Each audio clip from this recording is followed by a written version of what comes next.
that all right? Okay, well, thanks very much for this opportunity to talk to you from Hobart. And yeah, so I'm going to be talking about some of the models that have already been mentioned in some of the previous talks, specifically our CocoNet model and how we're using that to explore the efficacy of different Cots control strategies. And firstly, just acknowledging the many contributors to this work. And it's been funded through a variety of areas and recently through things like the Reef Restoration and Adaptation Program and hopefully through CSIRO as well. So this model, it's actually the Coral Community Network model, and CocoNet for short. And this model sort of follows the sort of philosophy that Eva introduced to you in terms of we're trying to go for a minimal realistic representation of the system. And that involves including all the critical feedbacks, but not a lot of superfluous sort of information. And when you take the sort of models that Eva was talking about and you put it on a big network of reefs with sort of 3,800 reefs, then you know you've got a lot of added complexity anyway. So we want to keep it as simple as we can, and we're also forcing this with sort of realistic distributions of things like tropical cyclones and flood events and bleaching events and so on. And wherever we can, we're fitting to as much empirical data as we can get hold of at the same time. So this will be a very sort of superficial description of what's in the model, but hopefully it'll give you a bit of a flavour. So in terms of what happens on an individual reef, it's very much along the lines of what Eva's already described. As she mentioned, we take the MICE model that she provides and we put it on a network of reefs essentially. And so we have a little bit more detail in terms of we have 5 coral groups rather than just the fast and slow growing corals.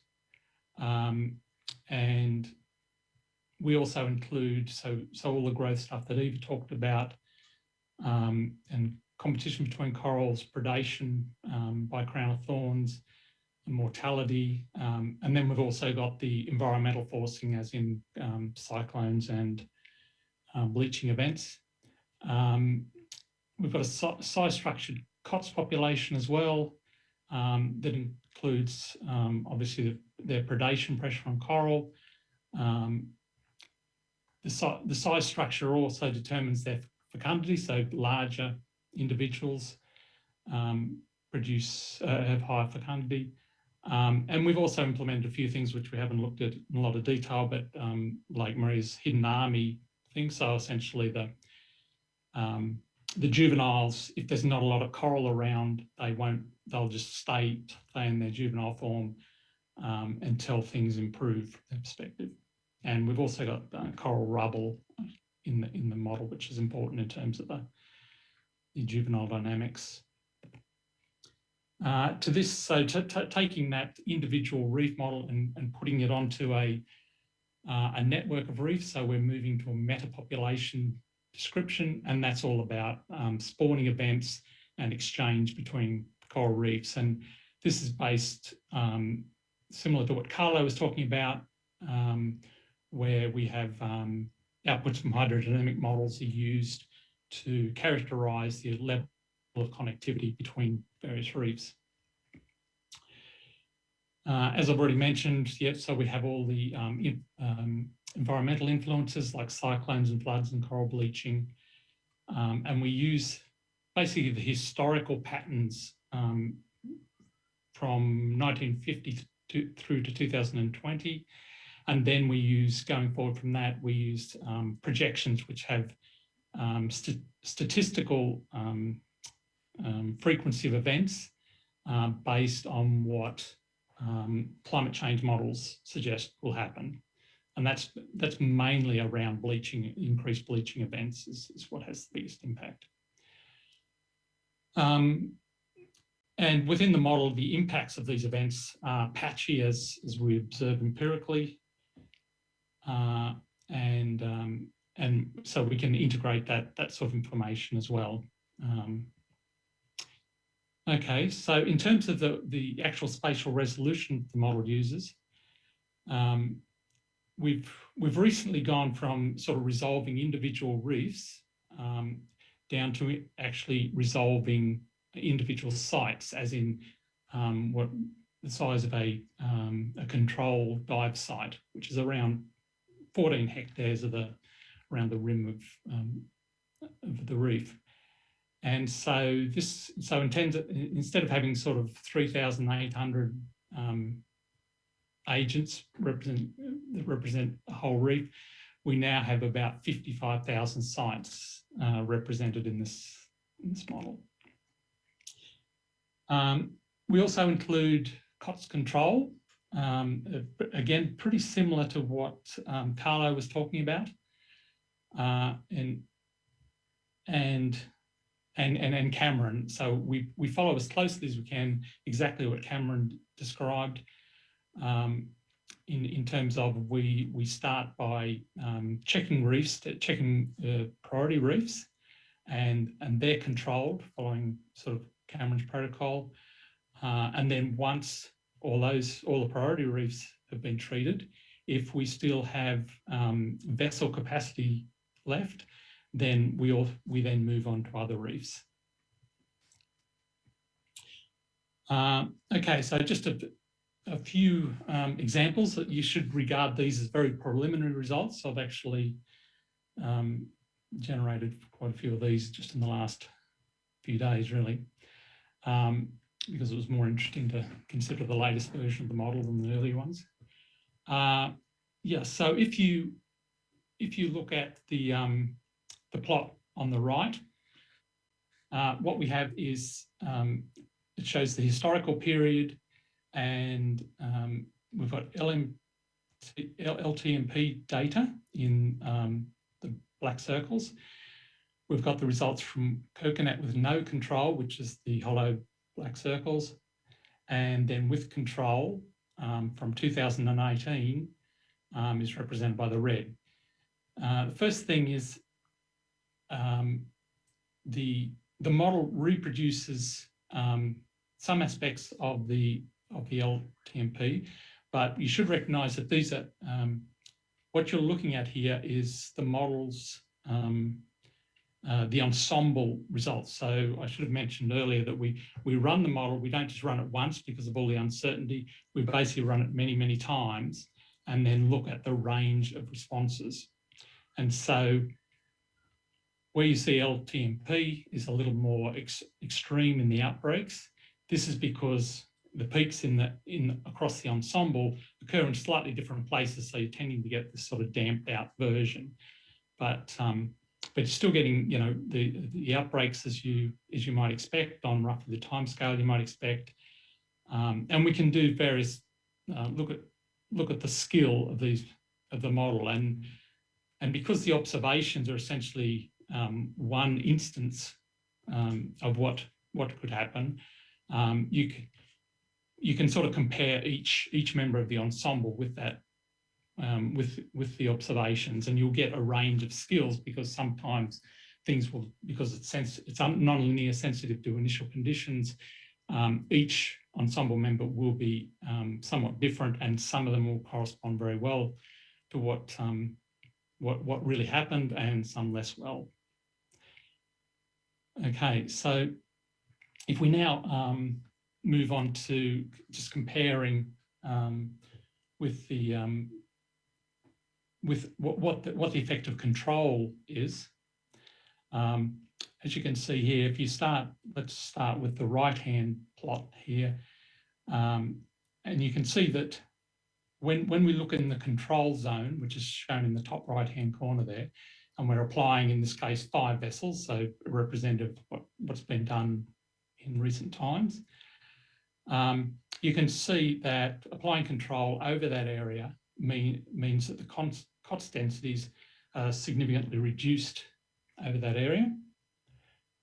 And if you look at coral cover, we've got quite a substantial response there as well. You can see up to a sort of 10% difference between the ensemble averages in the two cases, and that's obviously a very substantial impact. As I say, this is still just preliminary, and these runs don't really include any large effect from climate change.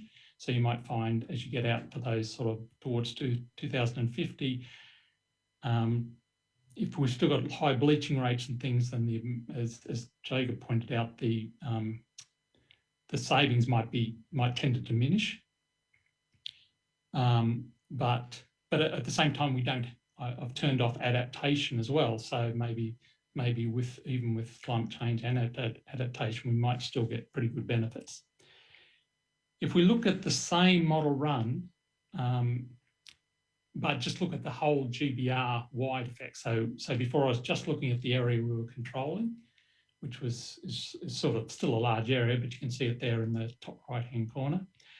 And even then, you don't get a very big effect detectable in terms of the COTS densities when they're averaging over the whole GBR, but we've still got a pretty significant benefit in terms of coral cover over much of that time, probably, maybe 5% total. And again, that's a really significant impact, I think. So these are just to give you an idea of the other things we can do with the model. So that was just one instance where we've applied control to that area. If I compare it to, say, the bottom row here is applying with 5 vessels again, but in the southern GBR. And what we see here is quite a big difference in the benefit. So we can see over the southern GBR, we've still got quite good reduction in COTS during some of the time. But the overall benefit to coral is much reduced, more like 1% maybe. And this is at least in part because we're only controlling in the southern part of the reef, we're not getting the flow-on benefits as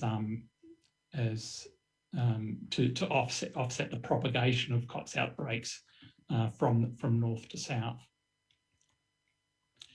Okay, so just to conclude then, so I think it's pretty clear we've been working on this model for a while, and it seems to provide a good minimal realistic representation of what's going on in the GBR system. Because it's quite a computationally efficient model, we can look at these large ensembles and so get a good handle on model uncertainty, which is very important for these type of models. The preliminary results suggest that the COTS control may increase coral cover at least over the medium term. So I've said sort of 2030 to 2050 there. It's taking, I think we're already seeing benefits emerging in terms of lower COTS concentrations, but the coral benefits are going to emerge probably under a slightly longer time frame. So what still needs to be done? COTS monitoring and control effort. There's still a lot of scope probably to optimise that and to test that optimization in these types of models.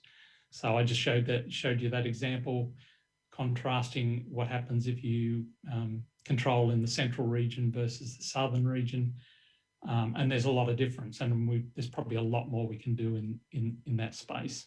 And as David mentioned earlier, the monitoring could bring huge benefits there.